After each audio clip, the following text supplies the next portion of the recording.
दोस्तों स्टूडियो में आप सबका स्वागत। मैं आपका अपना वरुण तिवारी लेके हाजिर हूं, आपका अपना प्रोग्राम स्टार टॉक्स। दोस्तों आज जो मेरे स्टार हैं सीधा इंडिया से आए हुए हैं, हरिद्वार से। जी हाँ, एक चैरिटेबल ऑर्गेनाइजेशन चलाते हैं। सो आओ बात करते हैं निरंजन जी के साथ। निरंजन जी स्टूडियो में आपका बहुत बहुत स्वागत।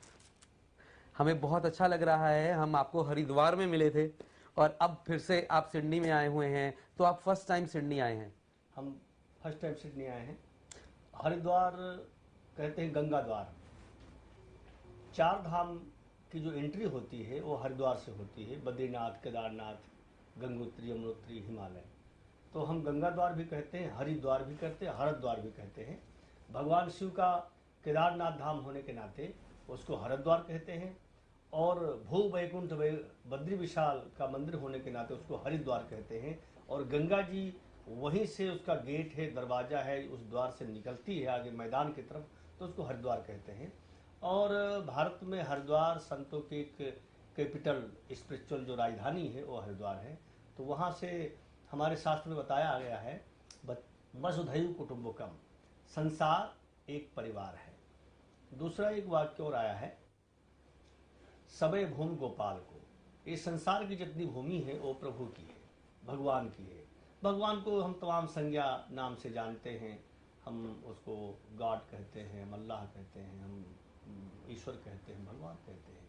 वो एक ही सत्ता है, तो हम उसको गोपाल कहते हैं। तो सबे भूमि गोपाल को। और संत किसी धर्म का नहीं होता है, किसी देश का नहीं होता है। संत वही होता है जो समाज से कम ले और समाज को अधिक से अधिक दे, उसको संत कहते हैं।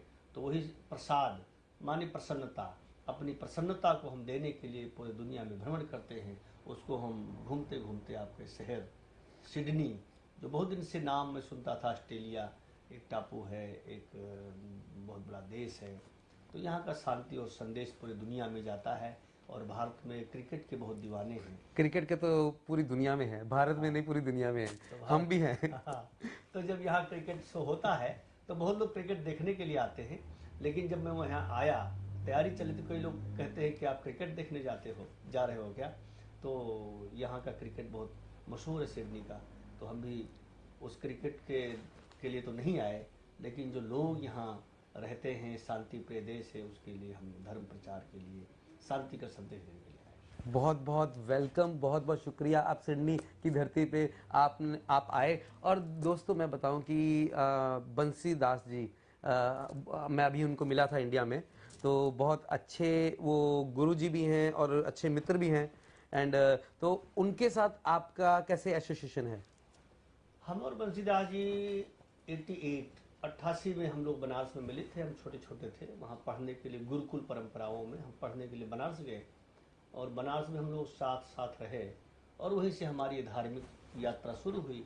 हमने सोचा कि संसार में 6-7 अरब लोग हैं, सभी लोग शादी ब्याह करते हैं, लेकिन यदि हम लोग शादी ब्याह नहीं करते हैं, एक परिवार में न बंध करके संसार को अपना परिवार समझते हैं और पूरी दुनिया में भ्रमण करके शांति का संदेश और धर्म के रास्ते को अपनाते हैं, तो हम दोनों बचपन के मित्र हैं। वो जलंधर में हैं, अभी पठानकोट में बहुत बड़ा आश्रम है, और हम हरिद्वार में रह करके धर्म की यात्रा करते हैं। कैसे दाना मंडी, पुरानी मंडी में मंदिर है, हमारी फैमिली का पुराना मंदिर है वहाँ पे, तो हम हमेशा ही वहाँ पे जाते रहे हैं। मुझे याद है कि एक मंत्र मेरे को जुबान पे लिखवाया गया था, मेरे दादी जी ने लिखवाया था, हे माँ सरस्वती जगदम्बे जग में तू वर की दाती है, याचना करने को मैं आया पर बुद्धि मेरी बलचाती है, कर्मों के फंदे में फंसकर दीना और मलिना हूँ, दो विद्या पढ़ने की शक्ति बल बुद्धि से हीना हूँ, कालिदास की जीवा पर तूने था कि निवास किया, भक्त संत की करी सहायता दुष्टों को बर्बाद किया, कर कृपया मेरे पर शक्ति में चरण करण में आए जी, सुंदर प्रतिज्ञा कर पूरी है जननी और सहाया जी। वो उस मंदिर में लिखा गया था जुबान के ऊपर। वहाँ के महाराज जी बड़े सिद्ध पुरुष थे, जो कभी कहीं जाते नहीं थे।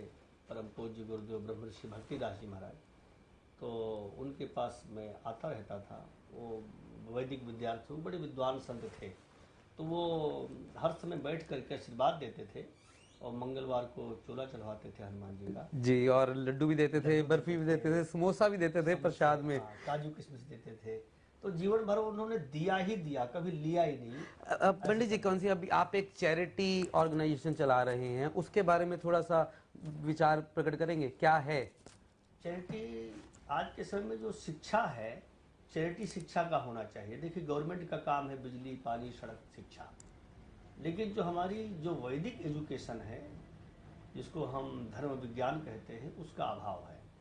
भारत विकसित राष्ट्र नहीं है, भारत अभी विकासशील देशों की गिनती में शुमार है, लिस्ट में है। और कभी वो भारत बहुत विशाल हुआ करता था, बहुत विशाल भूभाग। आज भी जो उसके क्षेत्र में देश आते हैं उसको भारतीय उपमहाद्वीप के देश कहे जाते हैं। भारत बहुत प्राचीन दुनिया का देश रहा है, आर्यावर्त रहा है। बड़े बड़े टापू बाद में डेवलप हुए, वहाँ आबादी बाद में आई, जनता वहाँ बाद में आए। लेकिन जो भारतीय परंपरा, जो भारतीय शिक्षा व्यवस्था थी, कोई ज़माना था जब लोग तक्षशिला में पढ़ने जाते थे, लोग बिहार के नालंदा में पूरी दुनिया के लोग पढ़ने जाते थे, लेकिन वो उसका पराभव हुआ। पूरी दुनिया के आक्रमणकारी आए और शायद दुनिया में जितना भारत ने आक्रमण झेला है वो किसी राष्ट्र ने उतना आक्रमण नहीं झेला है। इतने आक्रमण झेलने के बाद भी आज भारत एक हिमालय की तरह खड़ा हुआ है। आप ये बताएं कि कैसे आपने पूरी लाइफ। तो हम उसके बारे में भूमिका बता रहे थे जी। तो ऑर्गेनाइजेशन के लिए मैंने सोचा कि शिक्षा का बहुत बड़ा अभाव है, तो जो आबादी बहुत ज़्यादा है, सरकार भी वहाँ नहीं पहुँच पाती है, और वहाँ की शिक्षा के बारे में आपको पता है, आप भी भारतीय मूल के हैं तो आपको पता है। तो हम लोगों ने ये गरीब जो अनाथ बच्चे हैं, क्योंकि वहाँ पर अनाथ कितने हो जाते हैं पता ही नहीं होता है, कूड़े बीनने वाले, कचड़े बीनने वाले, भीख मांगने वाले, तो ऐसे बच्चों को हम लेते हैं और उनको हम आप जैसे लोगों से सहयोग मांगते हैं पूरी दुनिया में कि एक बच्चे को आप गोद लीजिए जी। एक बच्चे को आप पढ़ाई की दृष्टि से गोद लीजिए, तो आप जो तमाम पैसा तमाम खर्चों में जाता है बच्चों को आप कहीं भी बैठे बैठे, अगर मैं गलत नहीं, कहीं भी बैठे बैठे किसी की पढ़ना, जो पढ़ाई है, एजुकेशन को स्पॉन्सर कर सकते हैं। am I right? हम जैसे जी। सो कि किसी को भी आप, जो गरीब लोग इंडिया में जो पढ़ नहीं पा रहे बिकॉज उनके पास सोर्सेज नहीं है, सो आप उनकी हेल्प कर सकते हैं, उनको उनकी पढ़ाई को स्पॉन्सर कर सकते हैं। जो बच्चे गरीब हैं, पढ़ नहीं सकते हैं, वो पहले एप्लीकेशन देते हैं जी। फिर मैं उनके लिए, क्योंकि हम तो साधु हैं, हमारे पास उतना धन नहीं है, लेकिन हमारी धन संपत्ति हमारा समाज है जी। तो समाज के किसी वर्ग से मैं कहता हूँ कि एक बच्चा गरीब है, आप उसको स्पॉन्सर किए, तो मैं एक माध्यम बनता हूँ, फिर उस बच्चे का हम पढ़ाई का पूरा खर्चा उठाते हैं। आप ओके, आप वहाँ पे वो करते हैं। और मैंने देखा कि 100-200 साल पहले जी। जो हमारे पूर्वज पूरे दुनिया में गए, गुयाना में गए, मॉरिशस में गए, फिजी में गए, ऑस्ट्रेलिया, त्रिनिदाद, पूरे वर्ल्ड में गए, तो सभी धर्मों के लिए अपने अपने तीर्थ उसके प्रिय होते हैं। ऐसे हर हिंदू के लिए गंगा प्रिय है, हरिद्वार प्रिय है, तो चाहता है कि मेरी शरीर कहीं भी छोटे लेकिन मेरी अस्थि गंगा में विसर्जित हो, मेरे घर में गीता रामायण हो। तो ऐसा रुद्राक्ष की गले में वो सोना चांदी जीवन भर पहने, लेकिन अंतिम समय में वृद्धावस्था में सोचता है कि मेरे गले में तुलसी की माला हो। हर हिंदू की इच्छा होती है। तो मेरा एक संकल्प है कि पूरे दुनिया में गंगा जल और पूरी दुनिया में हम रुद्राक्ष की माला पहुंचाएं, और जो 10, 20, 50 साल से उनकी अस्थियां घरों में, मंदिरों में रखी हैं, भारत नहीं जा पा रही हैं, मैं उनको लेके जा करके गंगा में विसर्जित करूं, उनको स्वर्ग की ओर प्रस्थान करूं, ऐसी हमारी मांग है। आप बहुत अच्छा कर रहे हैं और बहुत बहुत शुक्रिया कि आप हमारे प्रोग्राम में आए, हमने आपके साथ बातचीत करने का मौका मिला। और जाते जाते एक क्वेश्चन आपसे, जाते जाते, कि ये जो लाइफ है ये किस तरीके से जीनी चाहिए? बहुत अच्छा प्रश्न है। जिंदगी लाजवाब है, बेकार में सवाल मत कीजिए, सांस सच्चाई है, जीने दो मुहाल मत कीजिए, ये माना कि मौत में तब्दील होगी हंसती सी जिंदगी, आज ही जी लो जी भर कल का ख्याल मत कीजिए, आज ही जी लो जी भर कल का ख्याल मत कीजिए। तो जीवन है, जिंदगी है, जिस जिंदगी में जीवन नहीं हो और जीवन में जिंदगी नहीं हो तो किसी काम की नहीं होती है। एक एक पल, एक एक क्षण मनुष्य को जीना चाहिए। एक देसी कहावत है, हारिए न हिम्मत, बिसारिए न राम। अपने पुरुषार्थ कीजिए, हिम्मत को हारिए नहीं, प्रभु को दिल में रख करके और काम को दिमाग में रख करके, भगवान को दिल में रखना चाहिए। लोग क्या करते हैं कि भगवान को दिमाग में रखते हैं, दिल में काम को रख लेते हैं जी। तो यहाँ गलत हो जाता है। तो प्रभु की इच्छा से सब काम हो रहा है और हम उसी के प्रचार के लिए पूरी दुनिया में हैं। उसको हर समय हर परिस्थिति में अपनी ज़िंदगी को जीना चाहिए और दूसरे को जीने देना चाहिए।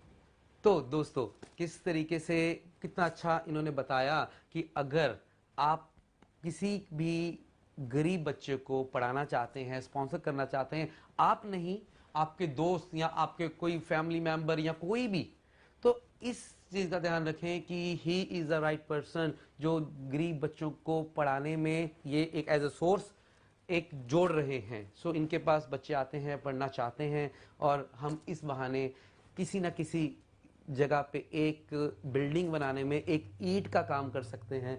एंड आगे बहुत चीज़ें लाइफ की इस तरीके से चलती है, और लाइफ को किससे जीना है ये भी इनसे हमने जाना।